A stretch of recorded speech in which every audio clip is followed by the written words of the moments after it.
അതെ, എനിക്ക് നിന്നോടൊരു കാര്യം പറയാനുണ്ട്. എന്ത് കാര്യം? അത് നീ പറയണ്ട, എനിക്കറിയാം നീ എന്താ പറയാൻ പോണേന്ന്. എന്നെ പ്രണയിക്കരുത്. നിനക്ക് മനസ്സിൽ പ്രതിഷ്ഠിക്കാൻ പറ്റിയൊരു വിഗ്രഹമല്ല ഞാൻ. എനിക്ക് നിന്നോട് പ്രണയമുണ്ട്, പക്ഷെ അതിന് നീ ഉദ്ദേശിക്കുന്ന അർത്ഥമില്ല. പിന്നെന്താണ്?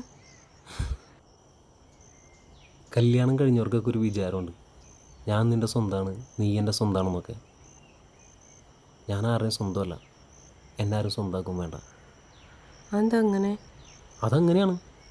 ഒരുമിച്ച് ജീവിക്കാൻ കല്യാണം കഴിക്കണമെന്നൊന്നുമില്ലല്ലോ. അപ്പം ഞങ്ങളും അങ്ങനെ ചിന്തിക്കാൻ തുടങ്ങിയാലോ? അതിനാര് പറഞ്ഞു നിങ്ങളോട് അങ്ങനെ ചിന്തിക്കേണ്ടെന്ന്? ഈ അറ്റം വരെ ഒരുമിച്ച് പോകണമെന്ന് എന്താ ഇപ്പം ഇത്ര നിർബന്ധം? സോറി, ആള് മാറിപ്പോയി. ആ, ഇതാ കുഴപ്പം. സത്യം പറഞ്ഞാൽ കൊഞ്ഞനം കുത്തി കാണിക്കും.